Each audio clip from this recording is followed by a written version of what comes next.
If I could describe a farmer in 3 words, hardworking would be number 1. Farmers are the most creative people. I think farmers are the most selfless people. Reliable, dedicated, resilient, passionate, essential.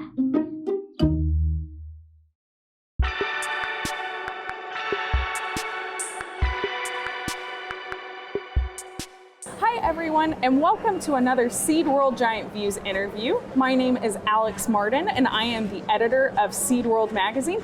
And today I am so happy I get to host one of my favorite people and one of my favorite columnists, Jonathan Shaver, who is owner of Envision Partners LLC. We are here at ASTA's very final CSS and Seed Expo in Chicago before they move to Orlando next year. But we get to talk about some really fun things today. And in particular, Jonathan and I are going to be talking about leadership advice to propel your business forward for the future. So Jonathan, thanks for joining me. Thank you very much, Alex. I do appreciate it. Yeah, of course. I figured we could start a little easy today and just start with some introductions. Can you introduce yourself and kind of your role with Envision? So Envision Partners I've had this company for about 12 years, and the focus of Envision Partners is about relationships. The relationships that need to happen in order to make businesses work. Mm-hmm. And we might think that we're in seed production, but it's people who are running the equipment, and they need to be cooperating, they need to be communicating. So it's about a relationship. Customers, it's about relationships. Difficult situations, it's about relationships. So that's what Envision Partners focuses on, is the relationships in our companies. And this year, we've already mentioned that you've been writing some columns for us in our print issues of Seed World, and we've loved that. And they've all been about leadership advice for managers and businesses. What do you think has been your favorite point to talk about this year? So over the years that I've had the opportunity to do leadership coaching,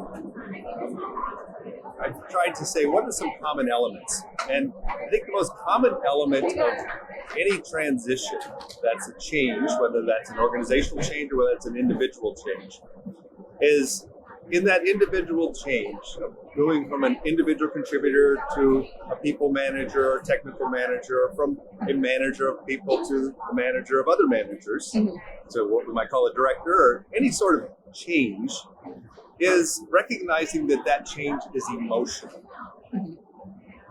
And particularly in agriculture, the idea of an emotional transition is that we have built up our career, our skill set, in order to make a difference in the world in a particular way.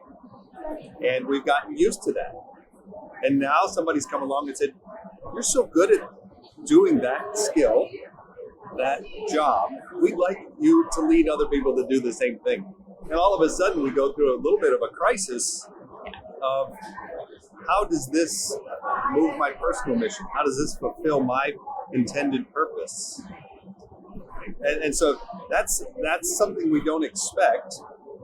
And we tend to focus more on, well, how do I do the job? What are the skills? I think we can learn the skills of leadership, but we need to recognize that some of our hesitancy to learn those skills is because of the emotions that we're going through. So let's take time to talk about those. I think that's very fair, because there's a lot that goes into leadership that I don't think people realize. And it is a very emotional part of the job.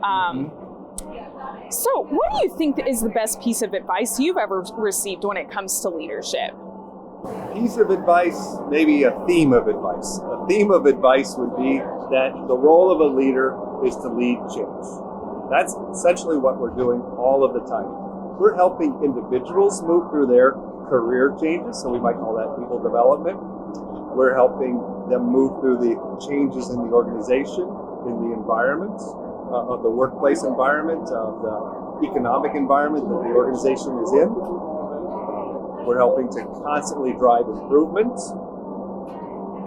which is change, which we think is better, but maybe it's not always perceived as being a good change. So leadership is about leading change, and leading others through change. And leaders have followers, so you're asking people to follow you into the new future. Perfect. And that is, I feel like change is really a big part of leadership too. You have to be ready to expect it. Yes, I mean it's not cliche to say that the world is changing, and it's always been changing. It's always been the role of a leader is to lead change. Management is about holding on to and simplifying the complexity of change. Leadership might actually be the opposite. Like, how do we lean into, how do we go into complexity? Yeah. And that's probably another great lesson to consider is the balance of management and leadership. Because they're often the same person, the person who's doing management in the company or has the title manager, and the person who's doing leadership or has the title leader in the company are usually the same person. And so that person needs to also discover what their balance is in their role. Very fair. Very fair. So we've asked what the best piece of advice you've kind of received is. You know, I feel like part of the challenge is it's also hard becoming a first-time manager, especially when you've never managed anyone before. You've talked about that manager versus leadership balance. How do you keep that idea of being a good coworker and a good manager in mind when you're working through that balance? Right.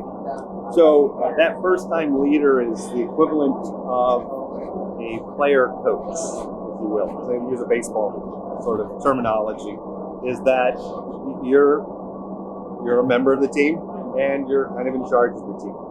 And I think it's worth taking time to call it out and saying, all right, my friends that I used to work with, my peers, right, because that's that bud to boss or that friend to boss. Change is actually take time to talk about it. Don't just assume that everybody's going to get it. Talk about, well, these are the things that our boss, my boss, is asking of us and has said, these are the things that I need to deliver. Would you be willing to help me make sure that those things happen? Right? Because you actually have to take time to articulate what the new relationship is. You may have known somebody for 10, 15, 20 years, and you know the person, but you've never known them in this format, in this structure of being their supervisor. And I think that's a small step. That first step tends to be a small one in the scale of things, but it's really big for that individual. That not only helps you maintain your management style, but it also helps you maintain some of those relationships you had. Yes, that's right. Yeah. You have to do both. You have to say, we have a relationship. Let's talk about how our relationship is going to evolve in this space. That is, you're my supervisor, I'm your supervisor, and you're my team member. Yeah. And now, so when those new managers start having some questions, what is your advice on how they start tackling and navigating those waters of those managerial questions that maybe they're too embarrassed to ask their boss about or something like that? When you put that phrase on there, too embarrassed to ask their boss about, that would be a watch out for me right there. Like, okay, why are they embarrassed to ask their boss? Because what you're talking about right there is vulnerability. The expectation that you have of yourself or that your organization has of you, that you do know everything. And so it's a willingness to be vulnerable is what I just heard with that question. And that's a willingness to be wrong or willingness to say, I don't know how to do this. And maybe it's not to your boss. Maybe it's to your team that you just built or you just were made the leader of. I'm not exactly sure how to do this. Let's do this together. That's a very difficult thing to say. So another approach might be to be curious. That's sort of on that continuum of asking. Really, it's asking. I'm curious to their boss. How would I go about doing this? Because you truly should be curious. You should want to know how to do your job. You should want to know to learn new skills. And I think a willingness to say, I don't know how to do this, go out and find the resources, whether that's reading books, going to classes, getting a coach, going to the leadership summit at ASTA. How about that? That would be a great place to go and start building some of those skills. But I think it's very rare that a new manager falls into the position without knowing that they're headed in that direction. So start preparing yourself through experiences leading up to that, taking on projects, being part of a committee, leading volunteer organizations.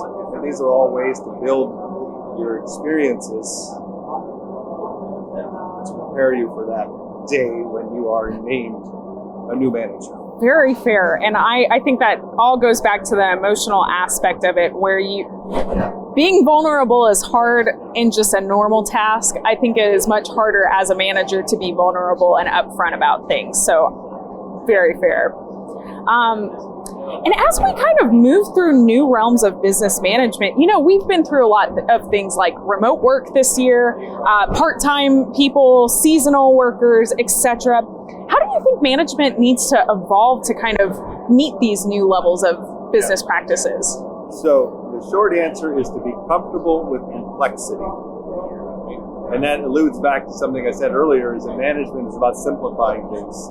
Leadership is about leaning into complexity. And so being comfortable with complexity. And one of the changes I think that we're seeing in leadership attitudes does have to do with this vulnerability. And so I'm going to try to say it, and I might have to repeat it to get it just right, because I'm still working on this, is don't wait until you have the answers to tell people. Don't wait until you have the solution until you tell people what the solution is. And that tends to be like, okay, I'm expected to know the answers. So I'm going to sit alone in my space, in my office, or wherever my work is, and I'm going to think of the answer. And I might go to a few confidants and figure it out, and then I'll go tell everyone. The problems are too complex. The changes are coming too fast. Let's not use all of our time thinking alone. Go out and ask the people that are impacted by whatever question you're struggling with. Ask them. They've got something to contribute. We have a lot to contribute. You get that collection of wisdom from the crowd, from all of the people that are impacted, all of the stakeholders, whether it's customers, whether that's employees, whether that's peers and other parts of the organization. Ask them. Collect that information. But that's where the comfortable with complexity comes in, because you're going to get conflicting answers. You're going to get extraneous information. You're going to get things you didn't think about. You're going to be challenged on your priorities. And wait a second, that makes it harder for me to come up with a solution now. But the solution you come up with will be better, and it will you already have buy-in, because you already engaged your stakeholders long before you had the solution. And so, comfortable with complexity. So you have to go out and seek information, bring it into the decision-making process, and involve as many people as you can in that process. And I think that's where leadership is going in this day and age. Awesome. I think that's a great place to end our conversation today, Jonathan. Thank you so much for joining us. Thank you to everyone else who took the time to sit and listen to our Giant Views today. And we will have plenty more Giant Views coming out from ASTA this week. So make sure you stay tuned for some more helpful advice that will get you through your businesses and what's going on in the seed industry. But until then, thank you all very much, and we'll talk to you later. Bye-bye.